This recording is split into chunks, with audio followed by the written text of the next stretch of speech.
நாளைக்கான வீடியோ தாங்க வந்திருக்கு. வீடியோ வந்து சூப்பரா இருந்துச்சு அப்படின்னு தாங்க சொல்லணும். நம்ம அழகர் இருக்கார்ல, அழகர் வந்து தர்மலிங்கத்தோட கால்ல விழுந்து மன்னிப்பு கேட்டாரு அப்படின்னு தாங்க சொல்லணும். ஆனா பயங்கரமான ட்விஸ்ட் வந்து எனக்கு வந்து ஆண்டாள் வந்து வேண்டாம் அப்படின்னு சொல்லிட்டு அந்த இடத்துலேருந்து கிளம்பிட்டாரு அப்படின்னு தாங்க சொல்லணும். அதெல்லாம் பார்க்குறப்போ சேனல் மட்டும் மறக்காம லைக் அண்ட் சப்ஸ்கிரைப் மட்டும் பண்ணிடுங்க. ஃபஸ்ட்டு எடுத்த உடனே வந்து பாட்டியும் லட்சுமியும் உட்காந்து ஃபீல் பண்ணிக்கிட்டு இருக்காங்க.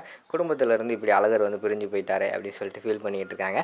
அந்த இடத்துல இருந்து இவங்க வந்து வந்துக்கிட்டு இருக்காங்க. பவித்ரா வந்துட்டு, "அம்மா டீ போட்டு கொடுமா" அப்படிங்கிற மாதிரி சொல்லிக்கிட்டு இருக்காங்க. ஆமாம், டீ ஒன்றுக்கு தான் இப்போ குறைச்சல். இங்கே வீட்டில் வந்து எவ்வளோ பிரச்சனை நடந்துக்கிட்டு இருக்கு, இந்த டயத்தில் வந்து டீ வேணும் கேட்டுக்கிட்டு இருக்க, பேசாமல் இருக்க மாட்டியா அப்படிங்கிற மாதிரி சொல்லிக்கிட்டு இருக்காங்க. அந்த இடத்துல வந்து இவங்க வராங்க. நம்ம ஆண்டாள் வந்துட்டு, "ஏம்மா டீ போட்டு கொடுத்தா என்ன" அப்படிங்கிற மாதிரி சொல்கிறாங்க. "ஆமாடி, இருக்கிற பிரச்சனை எல்லாம் ஒன்றால தான். இப்போ வந்துட்டு நீயே வந்து இங்கே வந்து அவளுக்கு சப்போர்ட் பண்ணி பேசிக்கிட்டு இருக்கியா அப்படிங்கிற மாதிரி கேட்காங்க. "அம்மா நான் என்னம்மா பண்ணேன்" அப்படிங்கிற மாதிரி கேட்டேன். "ஆமாம், உங்கள் அப்பன் கூட சேர்ந்துக்கிட்டு பண்ணுறதையும் பண்ணிவிட்டு இப்போ நான் என்ன பண்ணேன்னு கேட்டுக்கிட்டு இருக்கியா" அப்படின்னு சொல்லிட்டு பாட்டி கேட்குறாங்க. "பாட்டி என்ன எல்லாருமே என்னை குத்த சொல்லிக்கிட்டு இருக்கீங்க" அப்படிங்கிற மாதிரி சொன்னோடனே, "ஆமாம், உங்கள் அப்பா வந்து மாப்பிள்ளையை வீட்டை விட்டு வெளியே அனுப்புனாரே, அப்போ சும்மாவாக தானே இருந்த, அப்போ வாய் பேச வேண்டியதானே, இப்போ வந்து வாய் ஓவராக பேசிக்கிட்டு இருக்க" அப்படின்னு சொல்லிட்டு பாட்டி வந்து திட்டிகிட்டு இருக்காங்க. "அவன் தப்பு பண்ணியிருக்கான், அதனால் வெளியில் போயிருக்கான்" அப்படிங்கிற மாதிரி சொல்லிட்டு இருக்காங்க. "ஏன் அவன் மட்டும் தான் தப்பு பண்ணியிருக்கானா? தப்பு பண்ணது ஃபுல்லாமே உங்கள் அப்பன் தான். உங்கள் அப்பன் எதுக்கு ஸ்வேதாவை வந்து கால் பண்ணி வர சொன்னான், என்ன பேசுனா, அதை கேட்க வேண்டியதானே, அதை கேட்க மாட்டேங்கிற" அப்படிங்கிற மாதிரி சொல்கிறாங்க.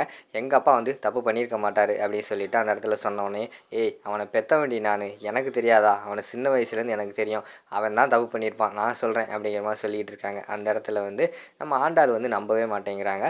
அடுத்த சீனில் வந்து ஆதி வந்து நம்ம இவரை பிடிச்சி திட்டிக்கிட்டு இருக்காங்க, அழகரை வந்துக்கிட்டு. ஆனால் டேரக்டராக திட்டலை, பாரதிகிட்ட சொல்லி சொல்லி திட்டிக்கிட்டு இருக்காங்க.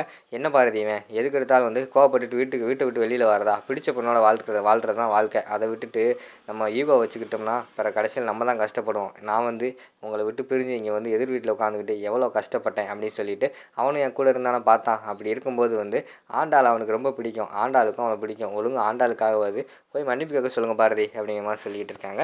"நீங்களும் போய் மன்னிப்பு கேட்க வேண்டியதானே" அப்படின்னு சொல்லிட்டு அந்த இடத்துல வந்து பாரதி வந்து சொல்லிகிட்டு இருக்காங்க. "என்ன பாரதி, உங்ககிட்ட தான் ஆல்ரெடி சொன்னேன்ல, என்னாலலாம் போய் மன்னிப்பு கேட்க முடியாது. நான் என்ன தப்பு பண்ணேன், நான் போய் மன்னிப்பு கேட்குறதுக்கு? தப்பல் பண்ணதெல்லாம் அவன் தான், தேவைன்னா அவனை வந்து மன்னிப்பு கேட்க சொல்லுங்கள், என்னாலாம் கேட்க முடியாது.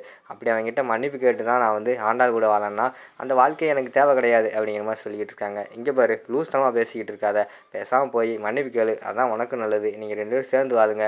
நான் வந்து காலில் விழுக சொல்கிறது அவர் மேலே உள்ள இது கிடையாது. நீயும் ஆண்டாளும் சேர்ந்து வாழணும், அதுக்காக தான் போய் உன்னை வந்து காலில் விழுக சொல்கிறேன்" அப்படிங்கிற மாதிரி சொல்கிறாங்க. "என்னாலாம் விழுக முடியாது மச்சான்" அப்படிங்கிற மாதிரி சொல்லிடுறாரு கடைசியில் அழகர். "இப்போ நீ விழுந்தேன்னா என்னோடய ஃப்ரெண்டு, இல்லைன்னா ஆதியோட ஃப்ரெண்டே நீ கிடையாது. உன் வேலையை பார்த்துட்டு நீ வரல, போய்கிட்டே இரு" அப்படிங்கிற மாதிரி சொல்லிவிட்டு கடைசியில் வந்து நம்ம ஆதி வந்து இப்படி சொல்லிடுறாரு. டக்குன்னு அழகர் வந்து கோவப்பட்டு அந்த இடத்த விட்டு எந்திரிச்சு போயிடுறாரு.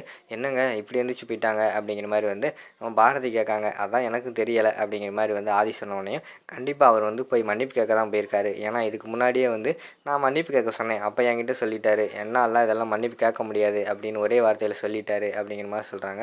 "ஓ அப்படியா, அப்போ இப்போ கண்டிப்பாக மன்னிப்பு கேட்க தான் போயிருப்பான்னு சொல்கிறீங்களா" அப்படின்னு ஆதி கேட்டவொடனே, "கண்டிப்பாக அங்கே தாங்க போயிருப்பான்" அப்படிங்கிற மாதிரி சொல்லிக்கிட்டு இருக்காங்க. அதே மாதிரி பார்த்தா நம்ம அழகர் வந்து ஆண்டாள் அவங்க வீட்டுக்குள்ளே தான் போகிறாங்க. "வாங்க மாப்பிள்ள" அப்படின்னு சொல்லிட்டு அந்த இடத்துல வந்து லட்சுமி கூப்பிட்றாங்க. "பிறண்டி வா, உன்னை பார்க்காம வந்து இருக்கவே முடியல, என்னையா" அப்படிங்கிற மாதிரி கேட்டவொடனையும், "இல்லை பாட்டி, நான் வந்து மன்னிப்பு கேட்கலான்னு முடிவு பண்ணியிருக்கேன், இந்த பிரச்சனைக்கு வந்து ஒரு முடிவு கட்டணும், அதனால் வந்து நான் வந்து அவர்கிட்ட மன்னிப்பு கேட்டுறேன்" அப்படிங்கிற மாதிரி சொல்கிறாங்க. "டேய் சூப்பர்ரா, நல்ல முடிவுடா" அப்படிங்கிற மாதிரி சொல்லிக்கிட்டு இருக்காங்க. அங்கிட்டு பார்த்தா லட்சுமி பாட்டி வந்து, "என்னது மன்னிப்பு கேட்க வந்திருக்கியா, அதெல்லாம் ஒன்றும் வேணாம் பாரண்டி, நீ பேசாமல் இரு, மன்னிப்பு எதுக்கு கேட்கணும், தப்பு பண்ணவங்க தான் மன்னிப்பு கேட்கணும்" அப்படிங்கிற மாதிரி சொல்கிறாங்க.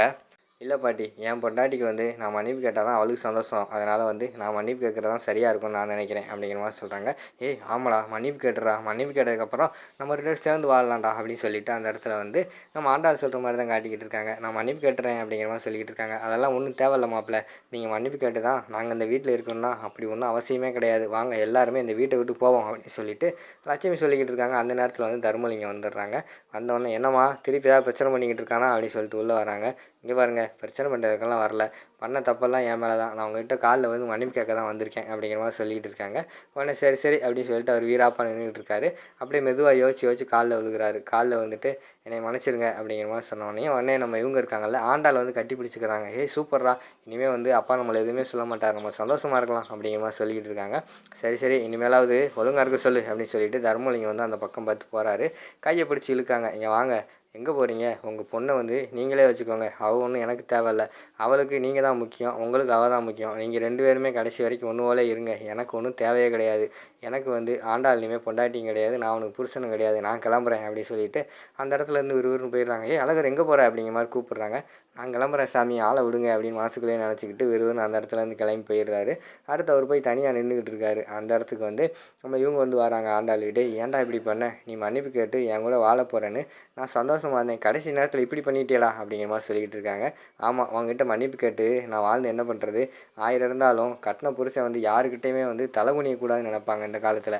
ஆனால் நீ வந்து உங்கள் அப்பன் காலில் விழுக சொல்கிறல, உங்கள் அப்பன் சொல்கிறதுனால தான் நான் காலில் வந்தேன், இல்லைன்னா நடந்திருக்கிறதே வேறு. நான் வந்து காலில் வந்து மன்னிப்பு கேட்டதுக்கு காரணம் யார், நீயா? நீ கிடையாது. உன் கூட சேர்ந்து வாழ நினச்சா வந்தேன், அதெல்லாம் கிடையாது. என் ஆதி சொன்னால் அதில் ஏதாவது விஷயம் இருக்குன்னு சொல்லி தான் வந்து விழுந்தேன், இல்லைன்னா நான் அதுவும் விழுந்திருக்க மாட்டேன் அப்படிங்கிற மாதிரி வந்து நம்ம அழகர் வந்து பேசிக்கிட்டு இருக்கிற மாதிரி காட்டிக்கிட்டு இருக்காங்க. அதோட பார்த்துக்கிட்டிங்கன்னா இந்த ஃபஸ்ட்டு பாட்டை வந்து முடிச்சிடுறாங்க.